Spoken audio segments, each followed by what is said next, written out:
প্রধানমন্ত্রীর পদ থেকে গত ৫ আগস্ট পদত্যাগের পর ভারতের দিল্লিতে অবস্থান করছেন শেখ হাসিনা। তবে তিনি দিল্লির ঠিক কোথায় আছেন সেটা স্পষ্ট নয়।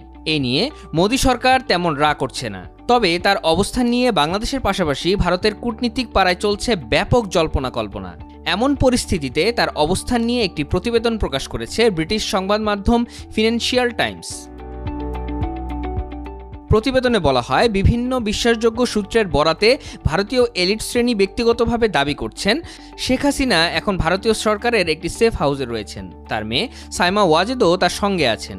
শুধু তাই নয়, শেখ হাসিনাকে সদল বলে দিল্লির অন্যতম অভিজাত পার্ক লোধি গার্ডেনে ঘুরে বেড়াতে দেখা গেছে।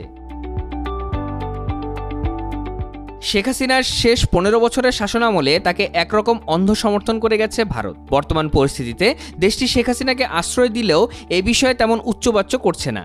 দিল্লির এমন অবস্থানের পেছনে কয়েকটি কারণও উল্লেখ করেছে ফিনান্সিয়াল টাইমস। সংবাদ মাধ্যমটি বলছে, গত জুলাই ও আগস্ট মাসে আন্দোলনের সময় শত শত মানুষ হত্যায় শেখ হাসিনার নামে অনেক মামলা হয়েছে। আর ভারত ও বাংলাদেশের মধ্যে একটি বন্দি প্রত্যর্পণ চুক্তি রয়েছে। ২০১৩ সালে শেখ হাসিনা নিজেই এই চুক্তি করেছিলেন। এখন তাকে দেশে ফেরত এনে বিচারের আওতায় আনতে এই চুক্তি কাজে লাগাতে পারে ডক্টর মোহাম্মদ ইউনূসের নেতৃত্বাধীন অন্তর্বর্তী সরকার।